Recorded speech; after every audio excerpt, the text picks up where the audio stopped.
video. I've started this art journal out the way I start all of my pages by putting a line of Scotch tape down the spine just to give it some added support. And now I'm taking some of my Aleene's glue, and you're going to see me water this down just slightly because it is a bit thick. And I always start my pages out this way with the Scotch tape down the middle and watering down just a little bit of glue to tape down my tissue paper. This is a tissue paper by Tim Holtz. I absolutely love this paper. It almost has a newsprint feel to it. There's some stamps and some big numbers on it. It's a really nice tissue paper. So here I'm just throwing down some glue onto the page so that way I can stick my tissue paper right on.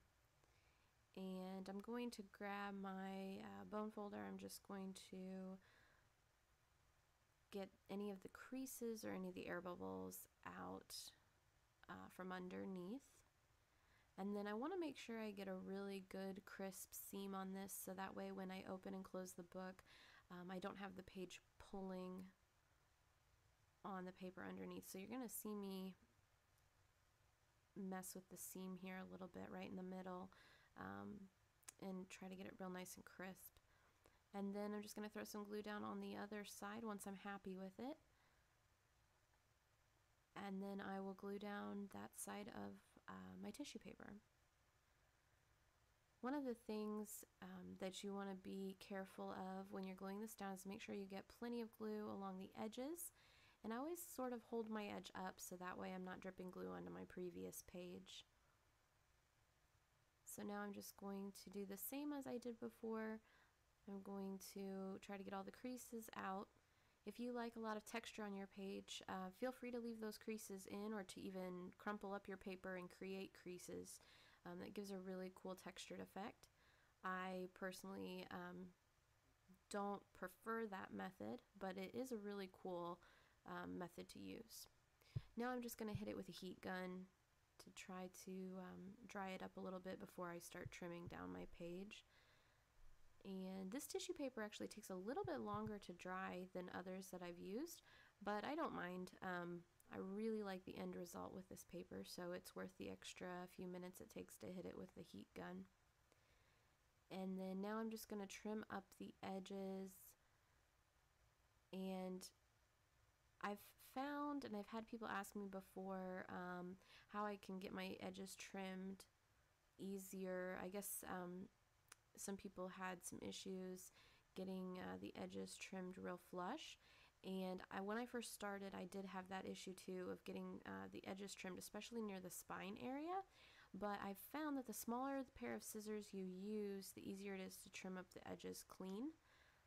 So if you can find a small pair of sharp scissors, those will work a lot better than a big bulky pair of scissors will.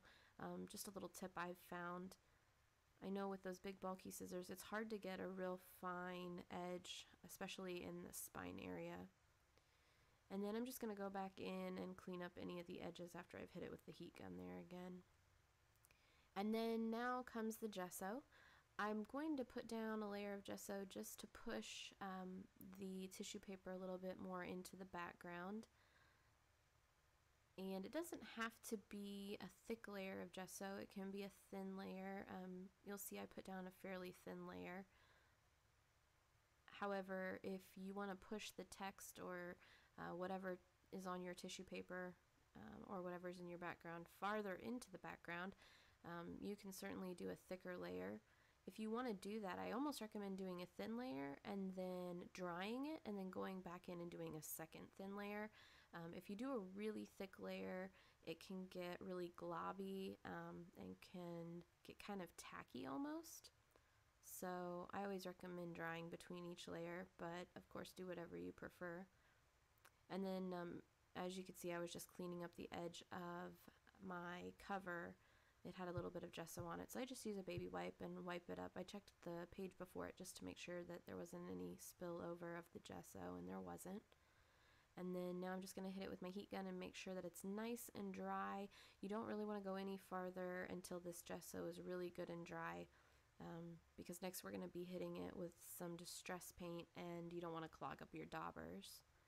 So once I'm satisfied that that page is totally dry, I'm going to grab my distress paint.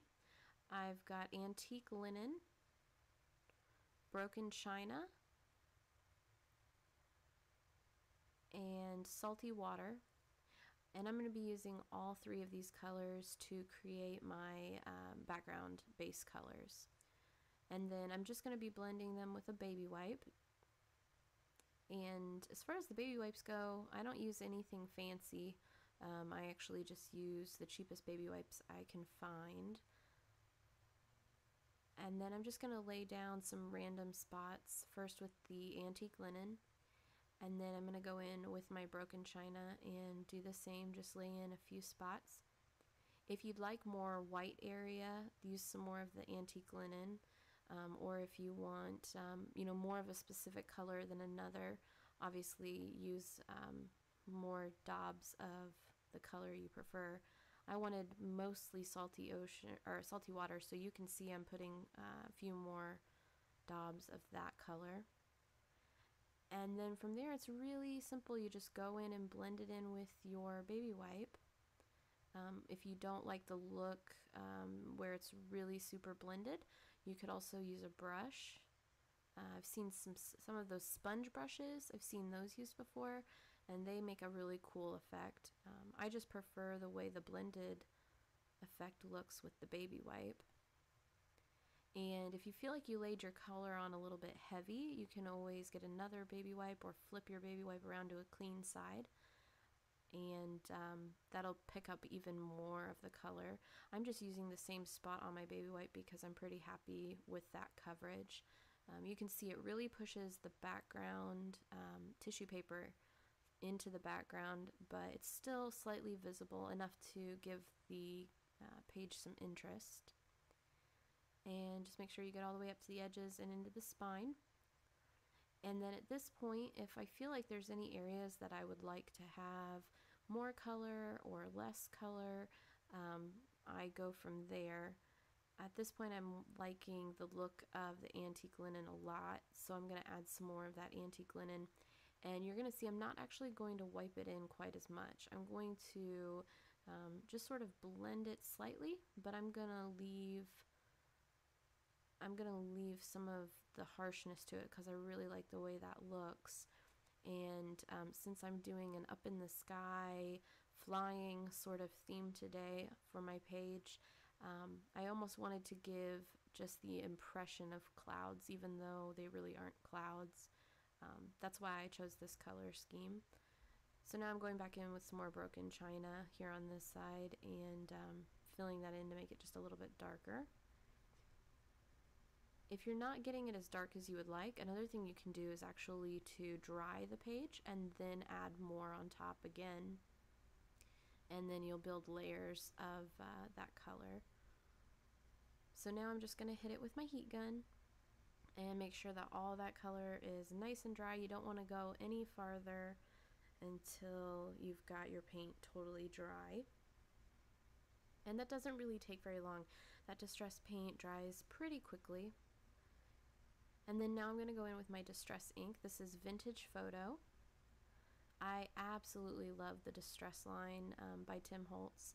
I try to use as much of that as I can. I just have really awesome results with this brand. So you'll see if I can find something that is Tim Holtz, I will probably be using that versus another version of whatever the supply is. So now I'm just going in and I'm very lightly distressing the edges. I'm not doing it as heavy as I would on other layouts because this is supposed to be sort of a light, airy look. However, I just love the way the distressing looks on every page, so I always do it. It gives it a nice border. Here's my stamp set. It's Up in the Air by Fiskars. I think this set is so cute. I actually got it on sale a couple weeks ago at my local Joann Fabrics, and this really gave me a lot of inspiration. I'm going to go back with my gesso, and I'm just using actually a piece of scrapbook paper that I don't like the front design, so I don't like the image that's on the front of it. It came in a set, so I'm going to repurpose it for paper piecing. I'm painting some gesso on, and the reason that I'm doing that is because I want to be able to blend my markers later, and if I don't put down a layer of gesso, the markers will just stick to the fiber of the paper and they won't blend very well. So the very first thing I'm going to do there is lay down that thin layer of gesso just so that I'm going to be able to blend. And then I'm going to hit it with my heat gun again, of course, just to make sure that I get it nice and dry. I'm pretty impatient. I don't like to wait for things to dry. And then the color of the gesso is pretty light, obviously, so it blends in with the paper. So I'm just going in with some scissors, and I'm cutting around the gesso so I don't accidentally stamp off of the gessoed area. And then I'll save my other scraps for my next project. I got a paper set, and I thought I liked it at first, but then I decided I wasn't very crazy about most of the designs that were in it, so now I'm using the whole set for stamping paper for paper piecing. I'm going to use my StazOn ink. Actually, yeah, I'm going to go with the color black. I think it's called Jet Black. And I don't know about you guys, but this stuff gets all over my fingers. You can see it's all over my stamping block. I'm kind of a messy crafter. I've seen people who are super neat and tidy, and I envy them because I can never keep my stuff that clean. I'm just too messy. And with these stamps, I've found it's a lot easier to actually just stamp from the pad onto the stamp itself versus dabbing the stamp onto the pad in the reverse, like the traditional way of stamping. I don't have as good results by doing it that way. And actually, this first one that I stamp, you're going to see I don't get a very good impression. I'm not really happy with the way the top of that looks. I don't mind a little bit of distressing, but because this is a focal point, later on you're going to see I decide to go back and re-stamp that one. It just didn't turn out as well as I would have liked. And I'm using the other hot air balloon in this pack because I'm going to have two on my layout. And this one actually stamps really nicely. And there we go. So this is the point when I decided the other hot air balloon was a little too distressed for my tastes. So I'm going back in and I'm going to try it one more time.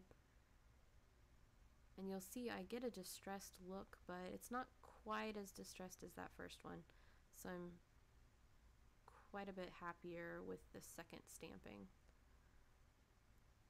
The stamp set is really neat. It has a lot of fun sayings, and it has some clouds and some birds and some really cute bunting. I am absolutely crazy about this stamp set.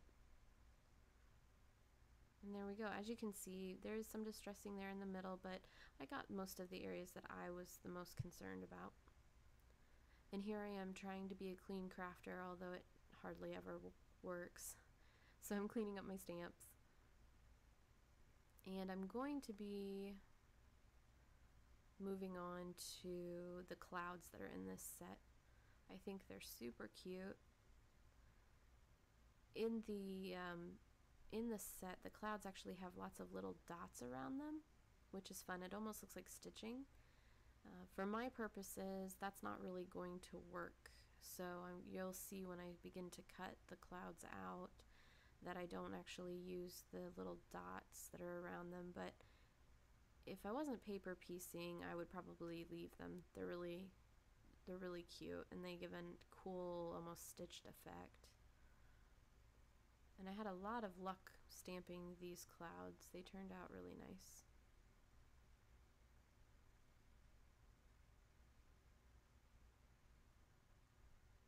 And then there they are. And then I decided I might actually want a few more clouds, so I'm going to go in and stamp them again. And I'm realizing that I spaced them too far apart. I don't have enough room on my paper, so I'm just going to adjust the stamp. I've found a lot of my inspiration comes from just finding really cute, unique stamp sets. A lot of my page inspiration will start out as a stamp set that I've found that I love, and I'll go from there and create my layout based around this stamp set. Here's my Faber-Castell big Pitt artist pens, or markers, and that's what I'm going to be using to color my hot air balloons and my clouds. And so you'll see I'm realizing that my ink is still a little bit tacky, and it's tacky because I used that gesso, so I'm just going to hit it with the heat gun and make sure that it's all nice and dry. I don't want to lay my hand down on it and smear it.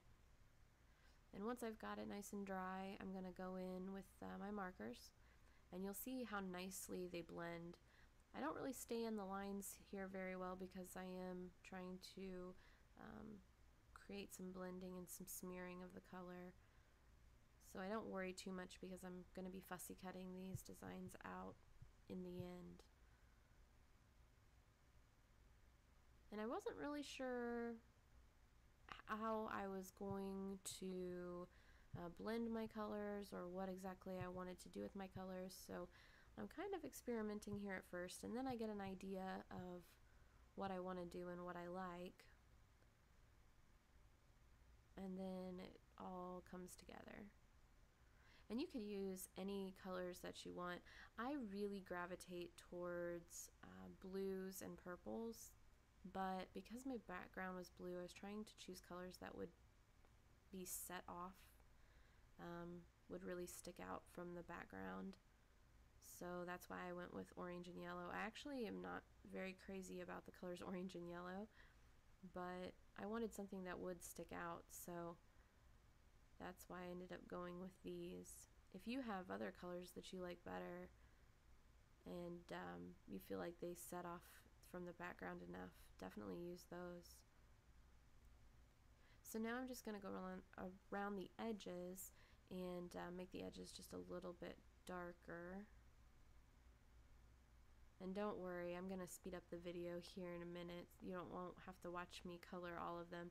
I wanted to leave this part at normal speed so I could explain a little bit what I'm doing, but I'm using the exact same technique for all of the other stamps that I'm going to be coloring in, or all the other designs I'm going to be coloring in.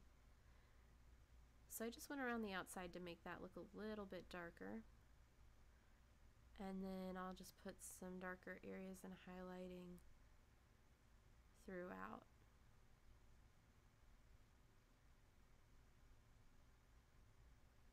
It's hard to see in the video the detail that's in the shading, but hopefully at the end in the images you can see it better.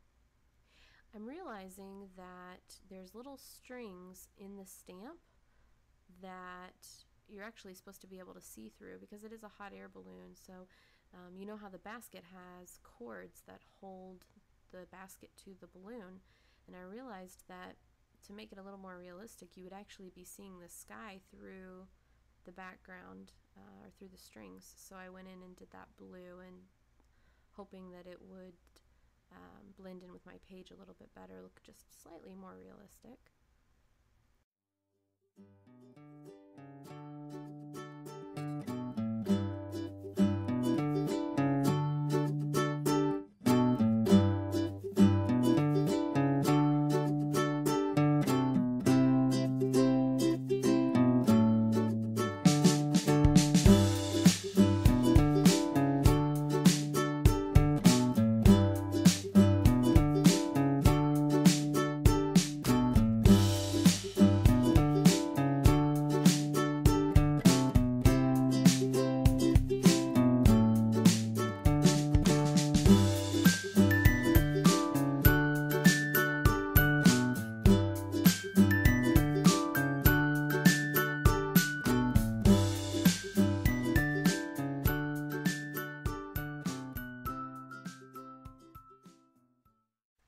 Okay, and once I'm happy with my cut out designs.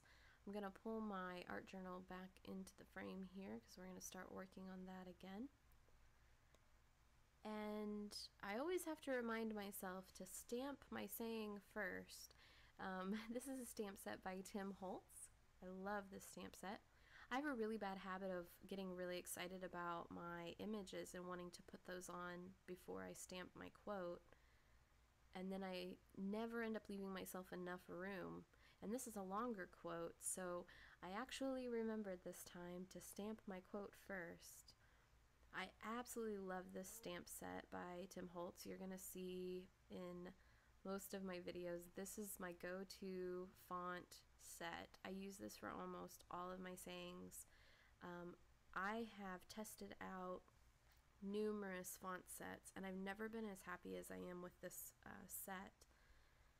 I think I probably have 20 different font sets that I went through before I finally found this one, and there's been no looking back.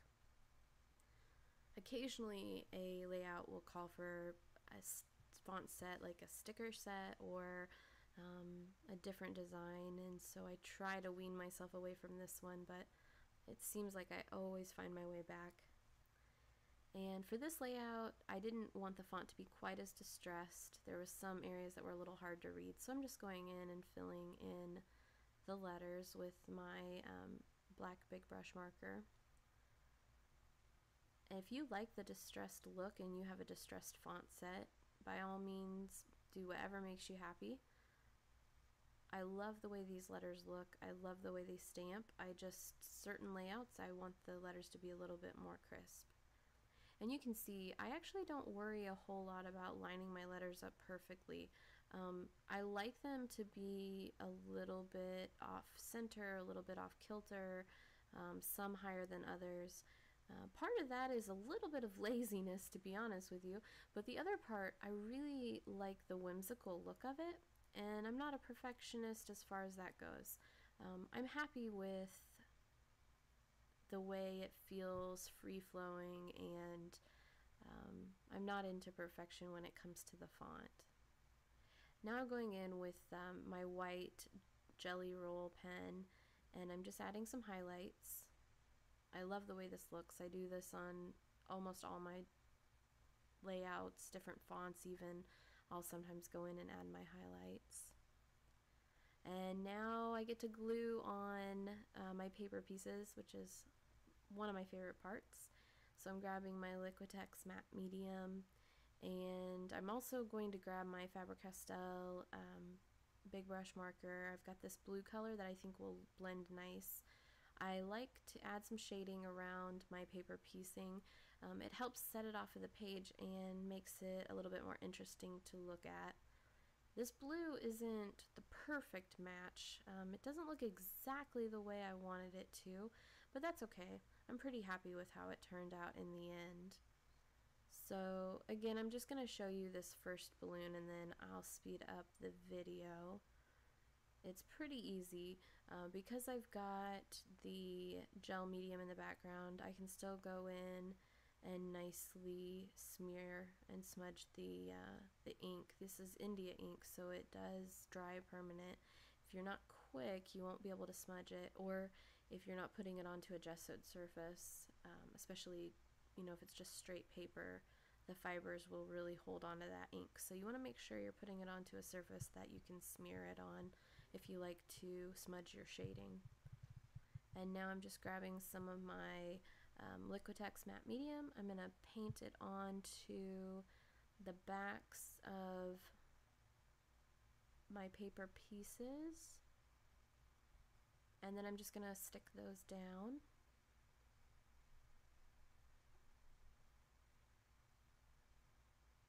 And try to get it lined up just right. Sometimes I'll glue my pieces on first, and then I will smudge and smear around it. I have a problem with smearing into different colors, so with the blue I didn't want to smudge it into the yellow and the orange, so I typically outline my item first and then I glue it on. If you're a little bit more neat, then I would say glue it on first and then go around. It's a little bit easier. And this one, for some reason, was giving me fits. It didn't want to stick down, but after a few minutes, I finally got it.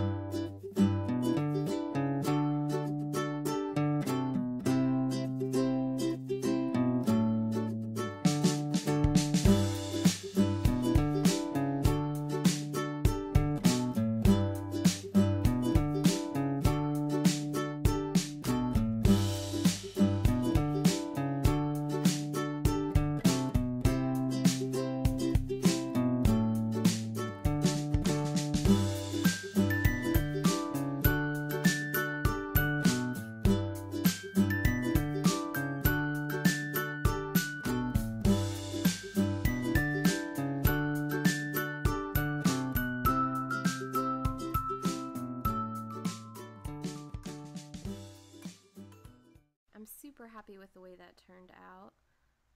And so now I'm going to be going to my Liquitex modeling paste, and I'm using my Tim Holtz stencil. It's called Burlap, and I'm just going to add a little bit of texture and a little bit of interest. I don't think it needs a lot, but I almost never skip this step. I love modeling paste, maybe a little bit too much, but I'm just going to add a few little details. I think it almost looks like clouds a little bit if you use your imagination, which is fun. I know I already have lots of clouds on there.